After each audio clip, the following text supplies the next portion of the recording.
Selamat pagi dan salam sejahtera. Jadi tanpa membuang masa, saya akan membuat pengenalan ya dan juga keperluan projek dan assignment yang perlu dilakukan untuk khusus ni lah, dan juga komponen markah ya. So, izinkan saya untuk tunjukkan kamu punya course info dahulu.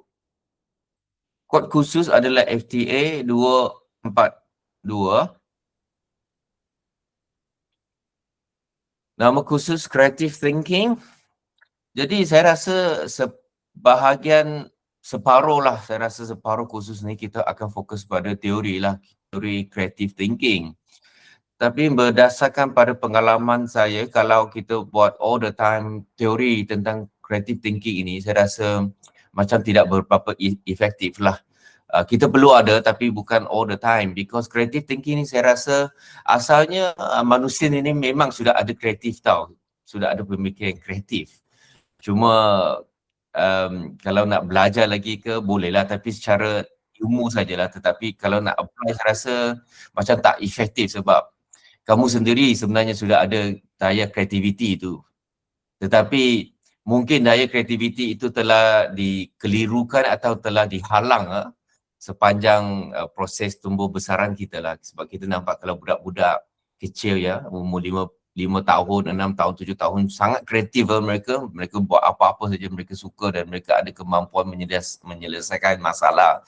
Tetapi apabila semakin besar, makin kita terdedah dengan pelbagai peraturan, pelbagai ini tak boleh, itu tak boleh, pelbagai undang-undang dan sebagainya. Banyak benda tu kadang-kadang kita dimarahi, kita ada banyak tekanan emosi dan sebagainya. Lama-lama pun kita punya minda telah dibentuk mengikut cara tertentulah, dianggap sebagai normal lah. Jadi lama kelamaan kita pun macam sudah hilang kita punya daya kreativiti lah. Itu sebab kadang-kadang creative thinking ni berkaitan dengan berfikir luar daripada kotak ya, maknanya luar daripada benda-benda yang berbentuk normal.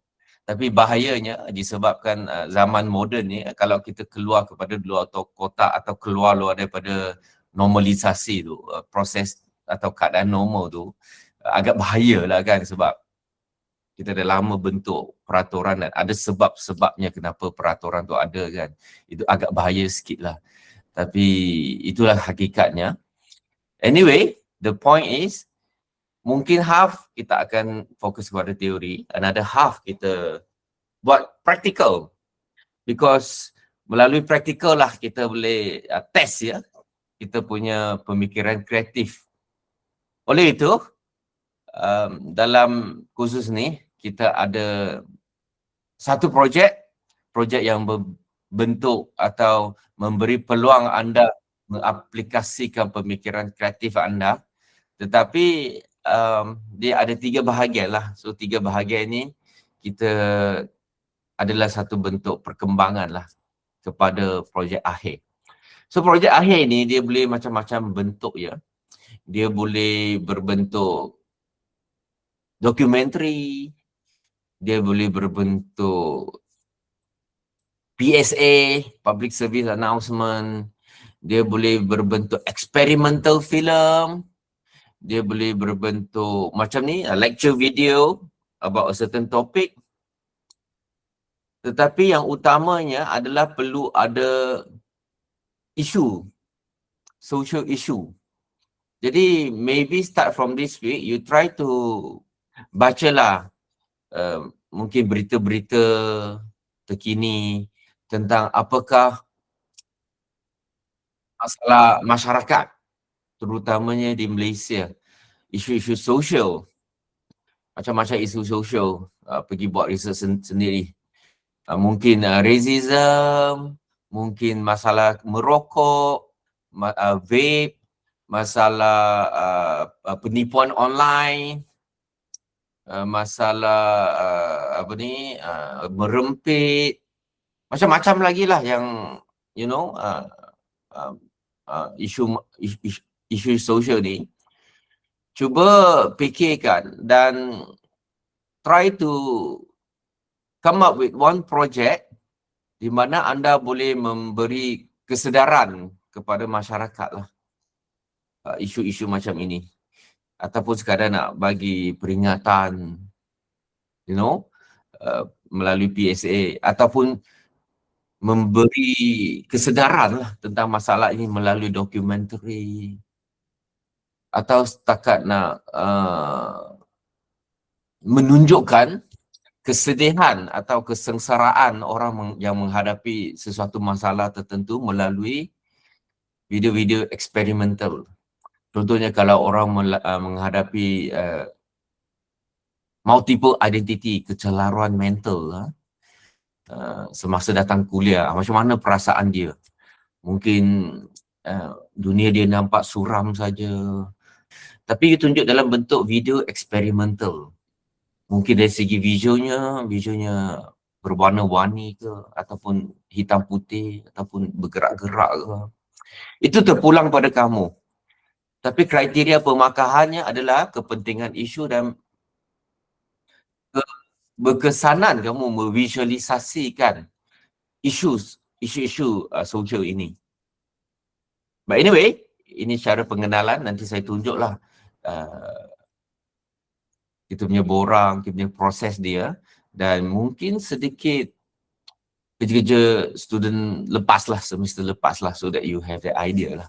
Jadi satu projek saja, tetapi kalau ada 3 komponen yang melihat kepada perkembangan projek kamu lah. So at the end of the course, students should be able to define various form of creative and critical thinking skill. Ini melalui kuliah lah, tentang apakah itu creative thinking skill. Ini secara ilmu dia lah. Adopt the way of creating, clarify and evaluate new ideas. Ini melalui latihan, exercise atau quiz dalam kelas. So, you kena buat satu kumpulan sebenarnya. Nanti saya akan edarkan borang kumpulan. Kamu kena isilah, dan saya akan bagi mungkin, saya kena tengok jumlah student dahululah. Kalau jumlah student tu banyak, mungkin 5 orang lah dalam satu kumpulan. Kalau sikit, kita letak 4 orang dalam satu kumpulan lah. Execute the fundamentals of creative and critical thinking skill in their creative writing genres. Genre-genre yang saya sebut adalah genre experimental, music video, documentary, PSA, short film. Pilihlah salah satu ni, di mana dia boleh menunjukkan macam mana kamu visual atau menyampaikan mesej kamu tentang isu-isu masyarakat. Jadi poin pertama ni more focus on ilmu, yang kedua dan ketiga ini adalah kerja-kerja dalam kelas secara praktikal. So this course exposes students to the forms of creative and critical thinking. This course also seeks to develop creative and critical thinking skill. The main objective of this course is to introduce the student to ways of getting new ideas, digesting new ideas, clarifying ideas, evaluating the rationalities of ideas, making decisions, and solving problems. So at the beginning of your planning of your project nanti, you have to show what is the problem, what is the social problem, the problems of the society. Then you have to explain how your video or the information that you're going to deliver solve the problem. Therefore, any methods, it's welcome. Some of the students might like to use animation. Some might like to use macam action figure tau. Ada satu student dia guna action figure untuk buat persembahan tentang isu masyarakat tu lah. Tak ingatlah isu apa. I think macam lack of parental guidance lah. Dia selalu tinggal dekat rumah, lepas tu parent dia tak jaga dia tau. Apa-apa pun parent dia tinggal dia seorang je dekat rumah, so dia tak ada parent guidance dan dia senang depressed. So dia guna action figure tu untuk buat lakonan tentang macam mana dia lack of guidance from the parents lah, basically. Kan sekarang banyak kan kadang-kadang kita tengok kes-kes pembunuhan ya, anak-anak ni selalu kita dengar baru-baru ni ya, kes budak-budak membunuh ibu bapa tau. Ada few cases dah, these 2 or 3 years tau. Dulu tak ada cases macam ni tau. So semua ni masalah tak tahulah, mungkin masalah online. That's why last year ya, diorang dah start to ban Roblox lah, apalah kan. Kalau that's why you kena attach to the berita semasa, baru ada idea. So that's why minggu ni kau boleh balik catch up. Bagi siapa-siapa yang tak catch up dengan isu semasa ni, sekarang kena balik buat dah. Some of you kan, kadang-kadang saya dengar student kata, oh kita tak baca berita pun, kita baca threads, kita baca TikTok, itu semua tidak formal tau. Kadang-kadang information dalam tu pun berbentuk, kadang-kadang benar tak benar pun kita tidak tahu tau. Tapi kalau kita get our sources from surat khabar, at least lebih better lah. Walaupun surat khabar pun ada rekaan, ada fake news hari ni, tapi better than siapa-siapa yang suka letak benda-benda yang bukan-bukan dalam threads, dalam social media dan sebagainya lah. So, balik semula pada berita tadi, pembunuhan kanak-kanak ataupun anak-anak membunuh ibu bapa mereka sudah ada kes macam ni. So maybe up to you lah. Jadi berapa panjang sesuatu produk itu, kalau boleh dalam 5 minit sudah cukup. Jangan panjang sangat. Setakat cukup kita boleh tengok dekat YouTube. Sebab at the end of the semester you kena upload dekat YouTube. So biasanya kalau kita tengok video dekat YouTube ni, 4 to 10 minit sudah cukup dah. Lebih daripada 10 minit tu, melainkan dia betul-betul kira dibuat dengan sangat baik lah. Other than that, kalau tidak, more than 10 minutes pun kadang-kadang kita dah tak boleh fokus dah. So, saya tentukan mungkin around 5 minit cukup. Kalau jenis yang PSA lah. Documentary mungkin boleh 5 to 10 minutes lah kalau you nak buat. Alright? Jadi, dia khusus ni tidak melibatkan penggunaan alat-alat yang canggih ya. So, tak payahlah you pergi cuba meminjam alat dekat bilik teknikal dan sebagainya. Tapi kalau you dapat, is your luck lah. Tapi sebenarnya tidak perlu, because creative thinking ini melibatkan macam mana you use the less resource tapi menghasilkan impact yang tinggi. You gunakan bahan yang cukup, kekurangan, sebab kekurangan, tetapi you menghasilkan impact yang sangat tinggi. Itu creative thinking. Alright? So, fikirlah, gunakan you punya phone.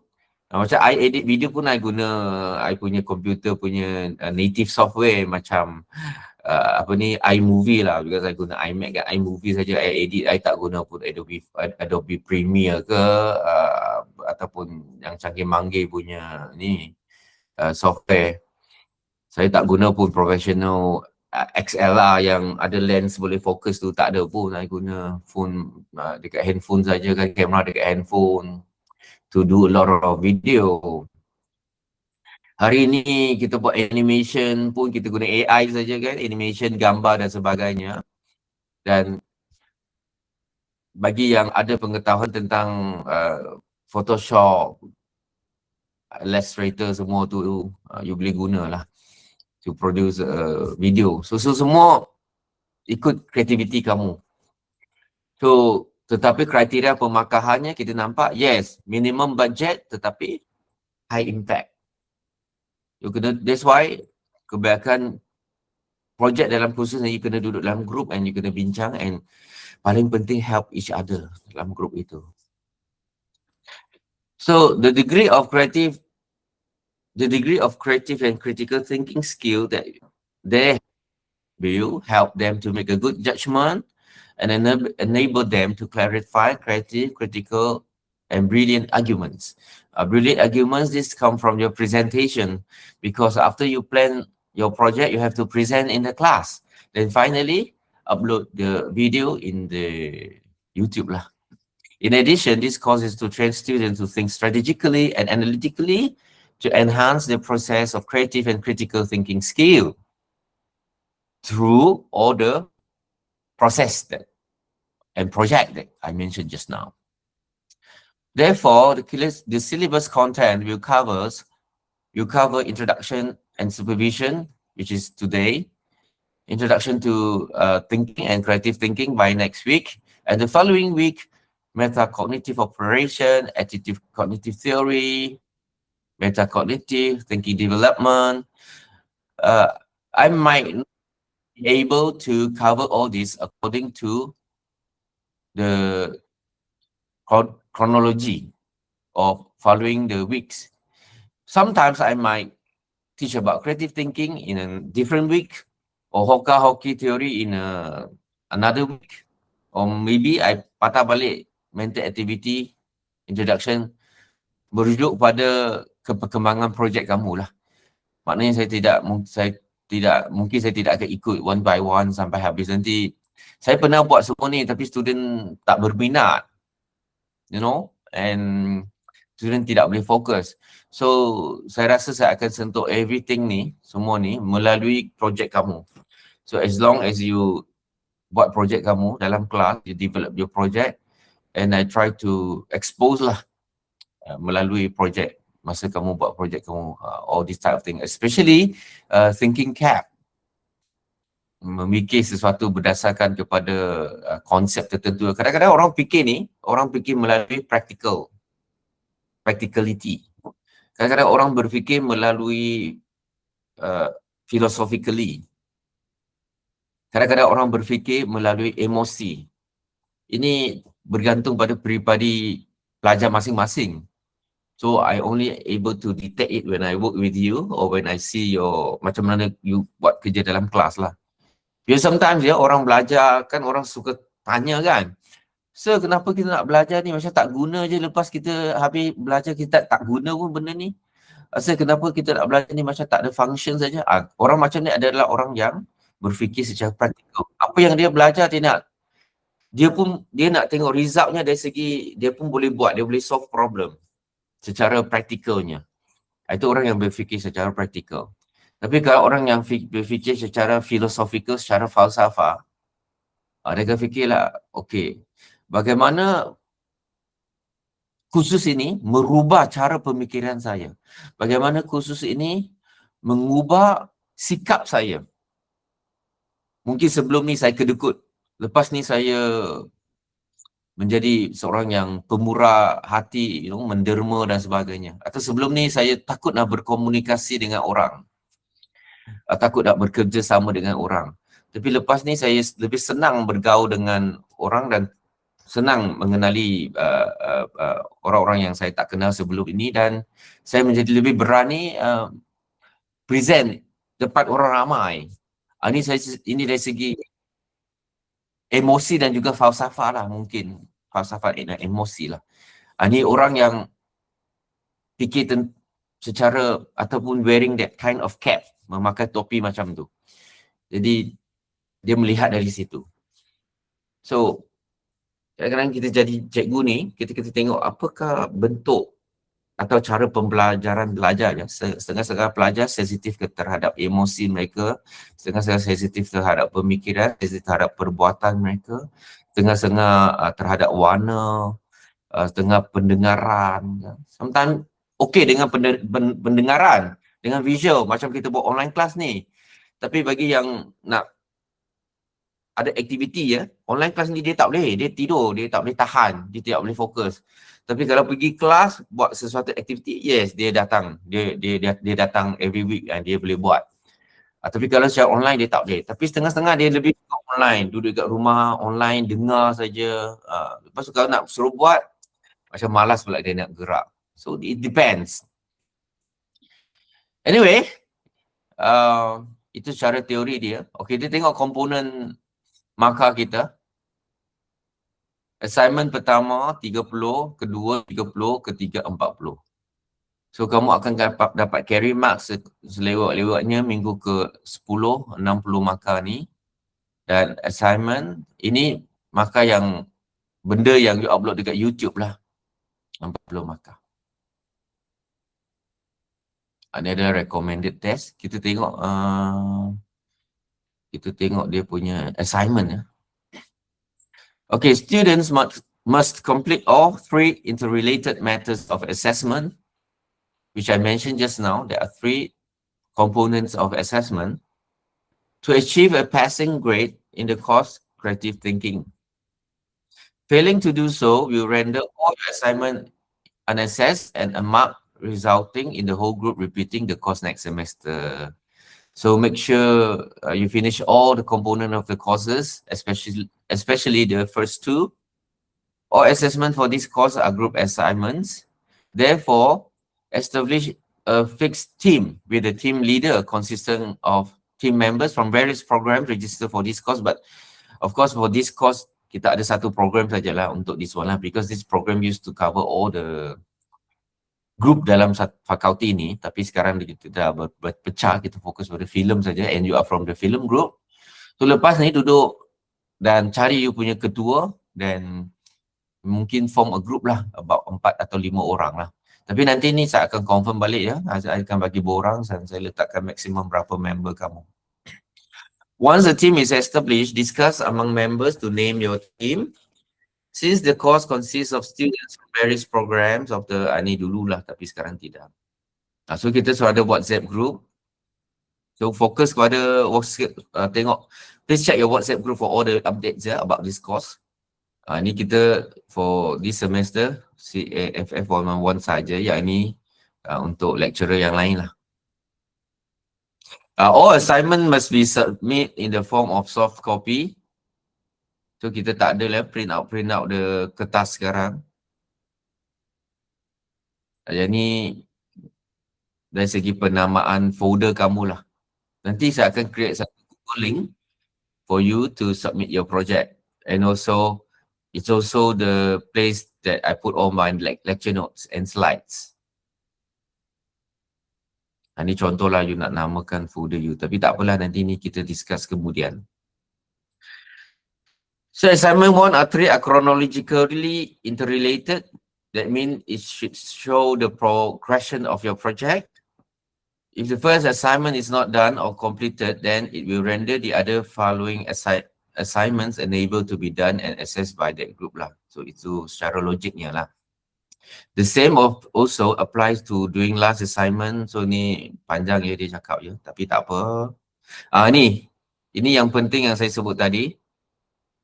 Projek kamu boleh dalam bentuk pelbagai bentuk seni atau art forms, which includes short films, animations, video magazine, documentaries, experimental video, music video, animated shorts, video games, dance performance. Dance performance ni maknanya you akan buat persembahan dalam kelas, tapi you record lah persembahan itu.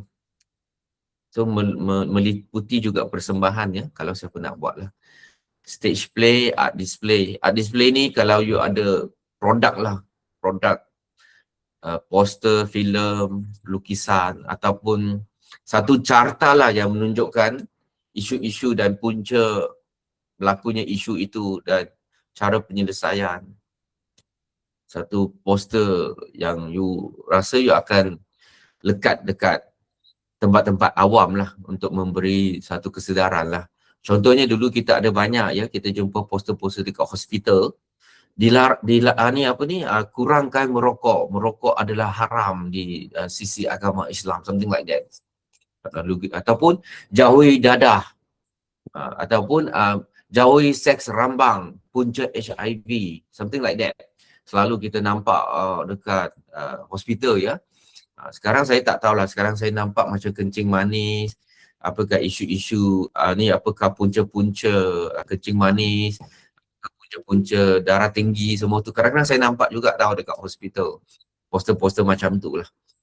So itu up to you kalau you nak buat benda macam tu. Tetapi yang paling penting, the whole process tu you kena plan out lah, what is the problem, how do you solve the problem, and kenapa this is the medium yang you choose to solve that problem. So the theme of awareness project will be discussed among all the students in the course.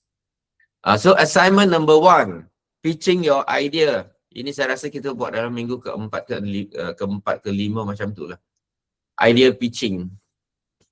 So in your idea pitching, you have to discuss with each group among all members to decide on the idea of the chosen theme for an awareness project. Each team's idea should serve as a cause to spread messages on social issues. Ini tadi saya sebut.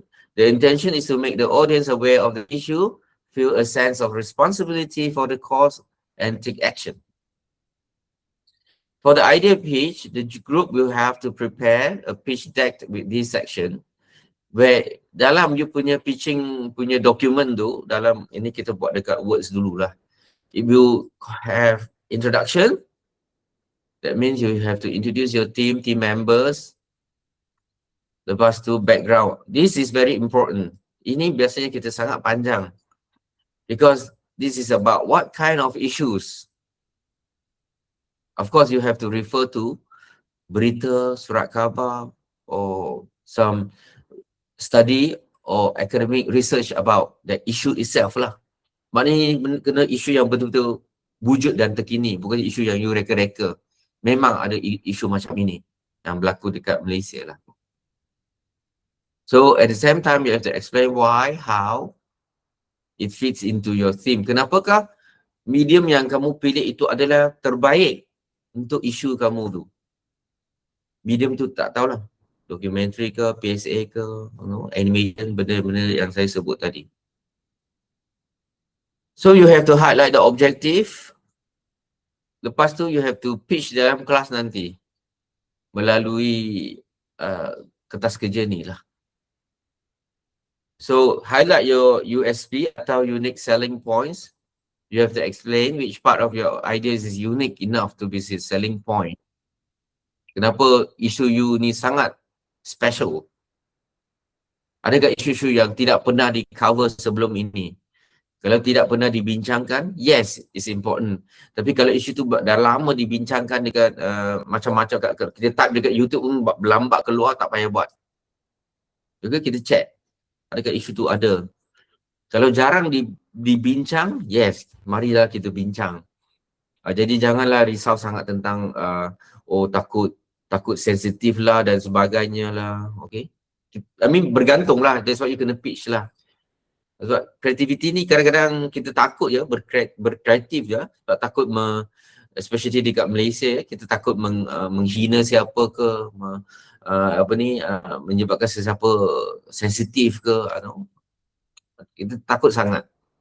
Tapi tak apa dah, dalam kelas ni kita try lah, kalau terlalu teruk sangat ya, kita jaga sikit lah. Tapi kalau tidak, why not? You know, that's why kita kena present and discuss. Tapi try to come up with something special lah. Because at the end of the day, kita upload dekat YouTube pun, maknanya kita ikut international standard pun. Okay, anyway. Target audience. Ni you kena explain, then channel lah, platform. Tapi untuk kelas ni, of course saya akan suggest YouTube lah. Tapi kalau you ada cadangannya, mungkin melalui Facebook dan macam saya sebut tadi lah, poster, persembahan, then open for discussion lah kalau nak buat. Saya rasa boleh jugalah. Tapi kena bagi kena defend lah kenapa you guna cara tu kan. Ini markah dia, idea and concept, 30%, pitching 10% dalam kelas. So, by right, kalau kita sempat siap, audis markah ni akan dapat dalam minggu ke-6 macam tu, 6 ke 7 lah. Lepas tu kita masuk ke assignment nombor 2. Yang ni lebih detail lagi ya, perancangan dalam bentuk slide. Yang tadi tu dalam bentuk Word document, yang ni dalam bentuk PowerPoint slide. Because yang ini ada banyak visual. Katakan kalau you buat film, documentary film, MTV ataupun PSA, you kena ada script, you kena ada storyboard, you kena ada lokasi penggambaran, you buat reki, you kena tangkap gambar tempat-tempat yang you akan buat penggambaran itu, you kena ada rekaan watak, ada costume design. So banyak benda-benda elemen berbentuk visual ya dekat sini ya yang you kena tunjuk nanti. Ada juga macam shooting schedule, call sheet, barangan dan budget akaun kamu. Berapa duit yang, banyak duit yang you akan guna kan. Benda macam ni sudah ada dah sebenarnya by week number 10. Minggu ke-10 kena sudah ada dah. So ini kita guna balik lah apa ni, benda yang kita develop dalam you punya document words tu. Tetapi yang ni benda baru. Ini benda yang saya sebut tadi lah. Planning, apa ni, gambar-gambar yang saya sebut tadi. You punya custom design dan sebagainya. Ini dah melibatkan you punya storyboard, you punya script, budget, you punya casting form. Saya rasa, saya harap sudah tahu apa saya cakap ya, sebab you juga ambil kursus-kursus production yang lain. So sepatutnya you sudah tahu dah what is permission letter, call sheet, schedule, apa ni, account, apa ni, the dokumen-dokumen yang diperlukan dalam sesuatu proses penggambaran lah, perfilman lah kan. Finally, ini dia punya markah ya, pecahan markah. Dan finally, yang ni kita akan upload. Kalau berbentuk video, you kena upload dekat YouTube. Tapi kalau persembahan, you kena persembah dalam, you kena perform in the class. Tapi kalau berbentuk poster, then you kena tampau poster you dalam kelas and you kena explain lah about your poster lah. So itu saja. Ini adalah tarikh-tarikh penting. Dan jangan lupa mengisi entrance survey ya untuk minggu ni. Dan juga tadi saya sudah ingatkan isi your You Future punya attendance.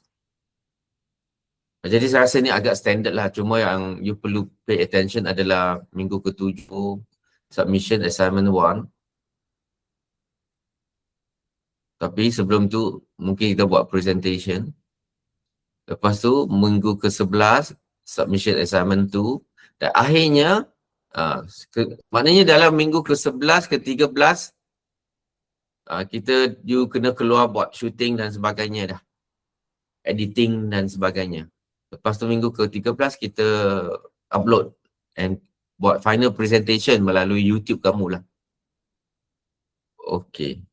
Ini adalah contoh-contoh ya kerja student yang lepas. Kalau kita tengok perancangannya dalam bentuk group, dalam bentuk Word document tadi. Ini contoh dia ya. Design a creative project for creative thinking. Okay, come back here. The project can be in various forms such as, ni semua saya sudah cakap tadi. Tetapi according to this structure. Introduce your team, background. Ini kena paling panjang sekali lah saya rasa ini. Bahagian kedua ni adalah bahagian paling panjang sekali. Juga you kena bagi evidence ya.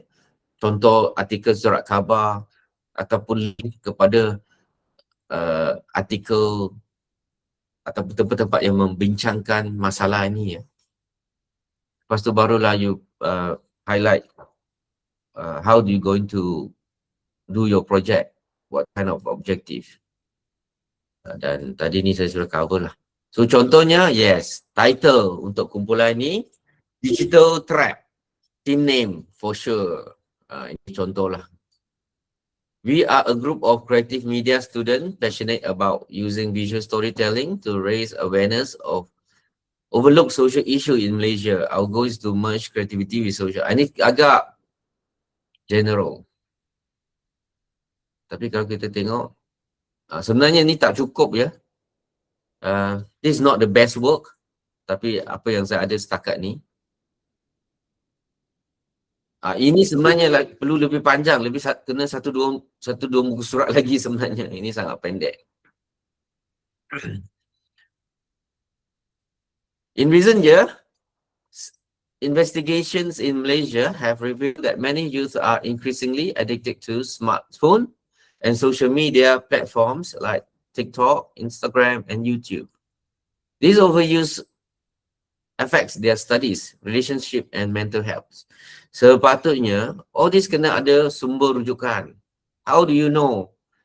How do you know Malaysian youth are increasingly addictive to social media? So you have to have article to prove it. So where are the source? And what being said in the article happened where? What are the statistics? How often it's happened?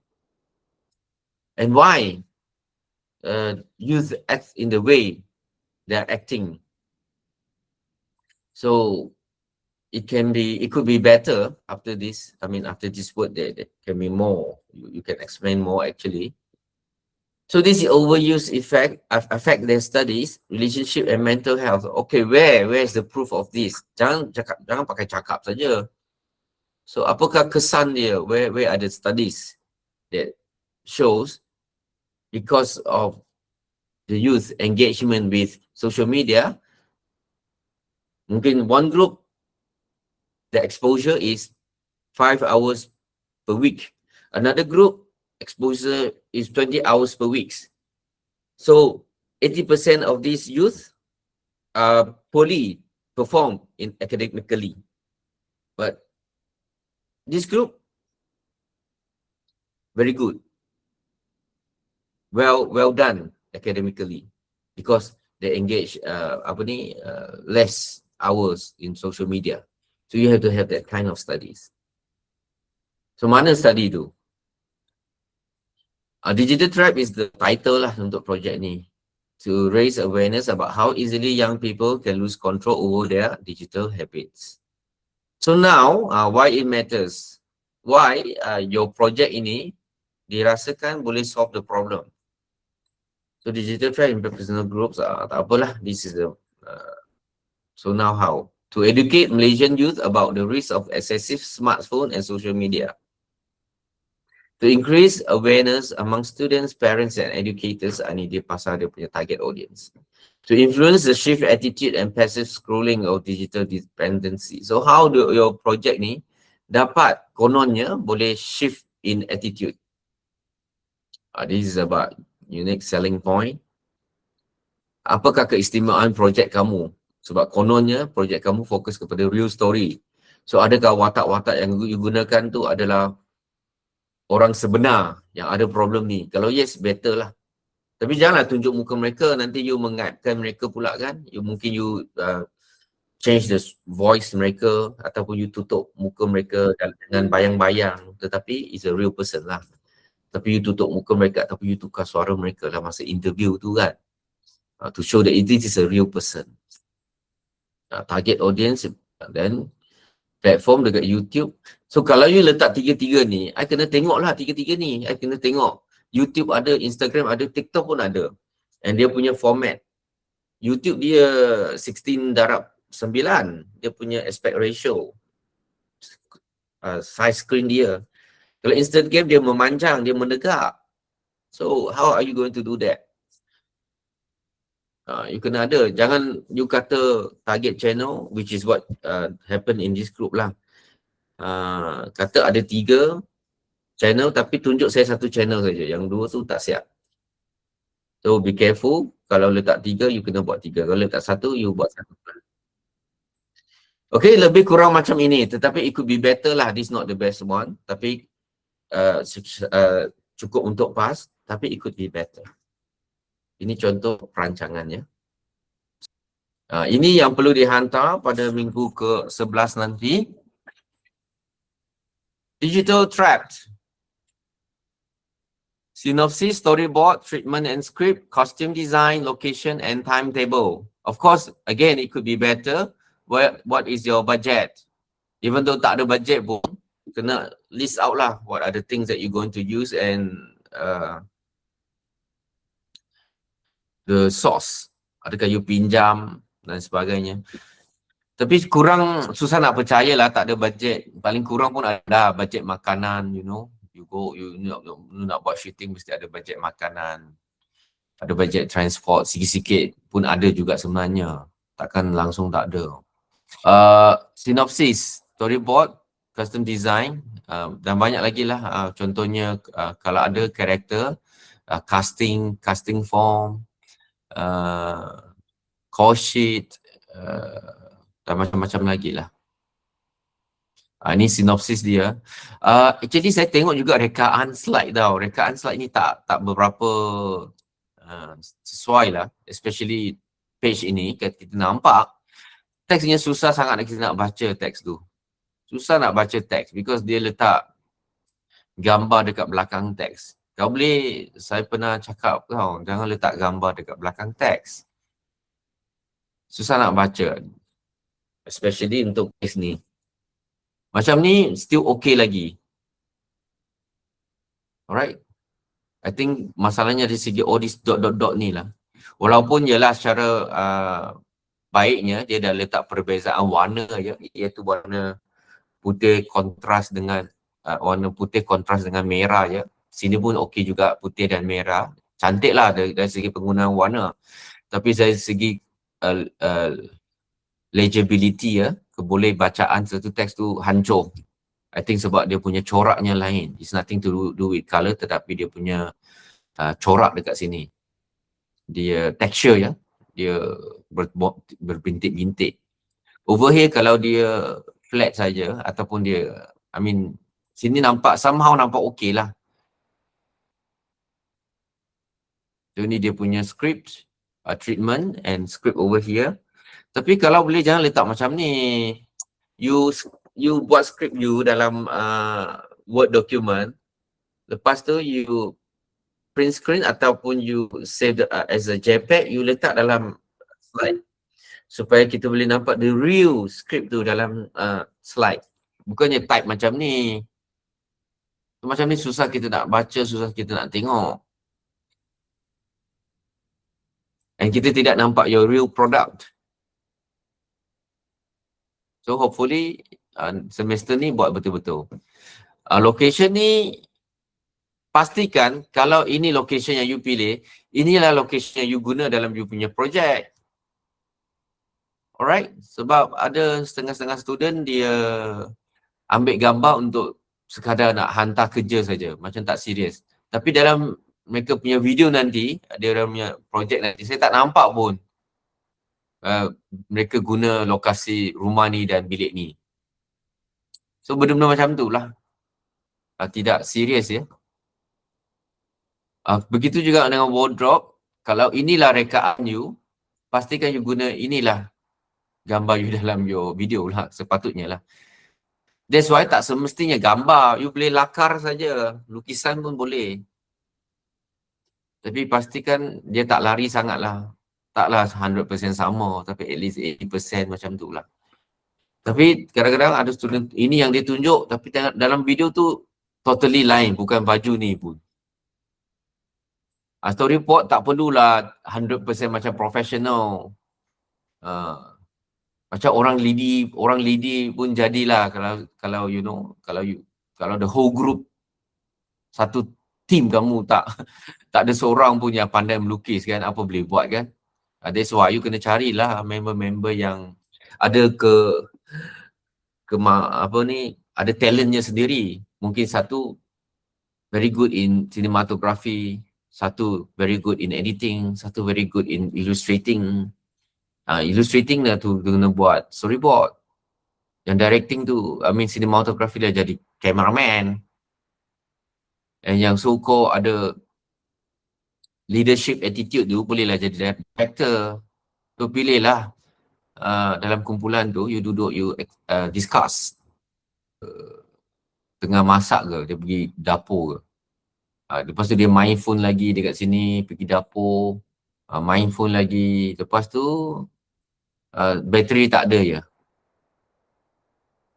Ni saya tak tahu apa yang berlaku lah.